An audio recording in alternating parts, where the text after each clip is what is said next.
Statement. Secretary of State.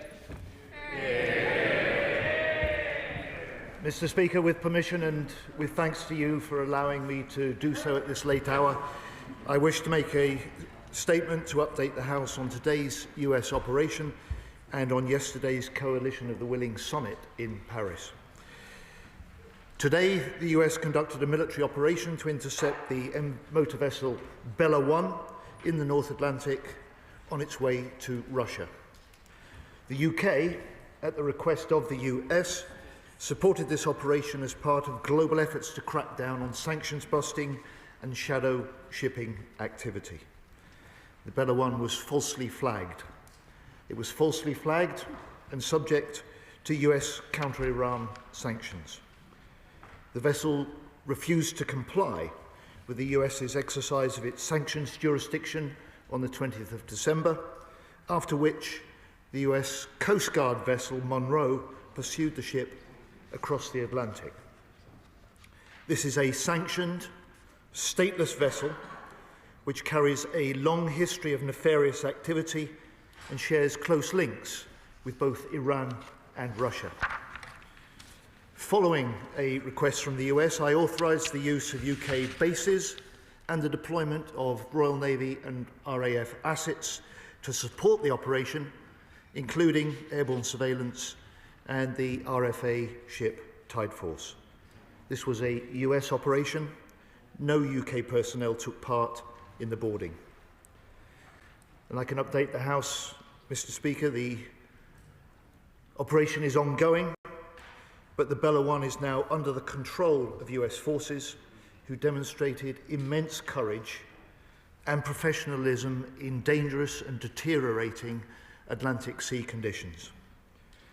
A stateless vessel, Mr. Speaker, may be lawfully intercepted and subjected to the law of the interdicting state. The US's enforcement action was based upon counter-Iran sanctions aimed at stopping Iran from fueling instability through the profits of illegal oil sales. The UK supported this action to achieve three objectives. First, to enforce counter-Iran sanctions. Second, to tackle the global security threat posed by expanding shadowy maritime activity. And third, to reinforce British homeland defence and security in this era of rising threats. Mr. Speaker, let me expand. First, in 2024, this vessel was sanctioned by the US and subjected to a seizure warrant for illegally transporting Iranian oil. It reflagged 5 times in the last 5 years and was falsely flying the Guyana ensign when it was intercepted by the US. Over a 4-year period, reports suggest that this vessel moved some 7.3 million barrels of Iranian crude oil, the proceeds of which have used to finance terrorism, threat and instability across the world. And the Iranian regime continues to export violence across the region through its proxies and its partners, including Hamas, Hezbollah, the Houthis and Iraqi militias.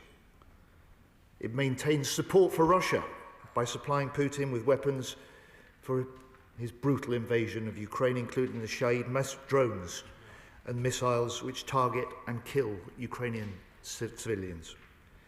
And it is telling, of course, that this vessel, in an attempt to evade the seizure warrant, changed its name and tried to adopt the Russian flag. Second, Mr. Speaker, the UK also supported this military operation to counter the expanding global security threat. The vessel is part of an increasing web of shadow shipping that fuels and funds instability across the world, that undermines global trade, and that threatens our national security.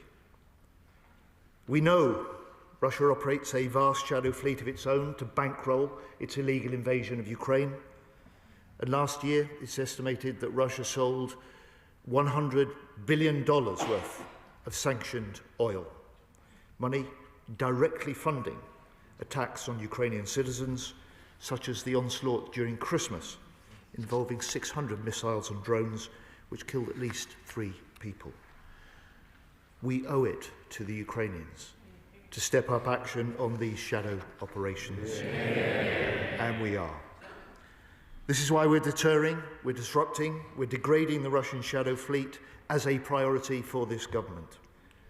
And to date, we've imposed sanctions on 544 vessels. According to estimates, sanctions against the shadow fleet by the UK and our partners have forced 200 ships off the seas, almost half of the Russia shadow fleet's overall capacity. While Russia's critical oil revenues are now down 27% compared to October in 2024. This is the lowest since the start of its full-scale invasion. So let me speak plainly, Mr. Speaker. The UK will not stand by as malign activity increases on the high seas, and alongside our allies, we are stepping up our response against shadow vessels, and we will continue to do so. Third, Mr. Speaker, this is not just about international security, but about the threats to British national security too. Iran presents not only a persistent danger to security in the Middle East, but to us here in the UK. It poses a significant espionage threat, it sustains an aggressive cyber attack campaign against us, and as our own House of Commons Intelligence Security Committee reported, since 2022, the Iranian regime has plotted at least 15 assassination or kidnap attempts on British soil. Meanwhile, more widely across Europe, we're seeing a pattern of flagrant maritime activity coordinated by Russia. So I applaud and welcome the fact that the Finnish authorities seized a Russian shadow vessel suspected of damaging a communications cable under the Gulf of Finland last week. And we've exposed the Russian spy ship Yantar operating in our waters, surveying our undersea cables. And of course, by assisting our US allies in taking this ship off the seas, we are protecting the British people and our nation. So this is a stark reminder that our world is changing, it is less predictable and more dangerous. And this operation and the Shadow Fleet show the global links between the security threats faced by the UK and its allies. And the Shadow Fleet itself is vital to Putin's ongoing illegal invasion and war in Ukraine, which brings me on to the second topic in this single statement.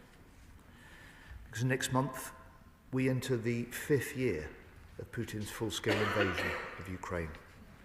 Yet the Ukrainian people still fight with huge courage and defiance, the military and civilian alike. And I'm proud to say that this House remains united for Ukraine, that Britain remains united for Ukraine. Yeah. We know that if Putin prevails, he won't stop at Ukraine. And we know that a secure Europe depends on a strong, sovereign Ukraine. And I'm also proud of the UK's leadership on Ukraine. It started under the last government and stepped up under this government. So now we, the UK, lead the 50-nation-strong Ukraine Defence Contact Group alongside Germany and secured £50 billion worth in military aid pledges last year. And we, with France, lead the Coalition of the Willing, undertaking detailed military planning to help secure peace for the long term when a deal is agreed. And I say to this House, let's make 2026 the year that peace is not only possible, but the year that peace is achieved. And this government is leading that push for peace. This government is building the New Deal for European security. And that's why in Paris yesterday, Mr. Speaker, at what was the largest yet meeting of the Coalition of the Willing, with 39 nations, my right honourable friend, the Prime Minister, alongside President Macron and President Zelensky, signed a declaration of intent. And as the Prime Minister said, the purpose of the Coalition of the Willing is to help deliver a peace that can last and to work with the US to guarantee Ukraine's security for the long term. This work is now more advanced than ever, he said. And yesterday's declaration advances that work significantly. It confirms that the UK and France will take a leading role, first in using military, economic and diplomatic instruments to ensure the conclusion of a peace agreement, second in supporting the development of Ukraine's defence capabilities, and third in commanding a multinational force for Ukraine, which plans to deploy to Ukraine after a ceasefire has been agreed.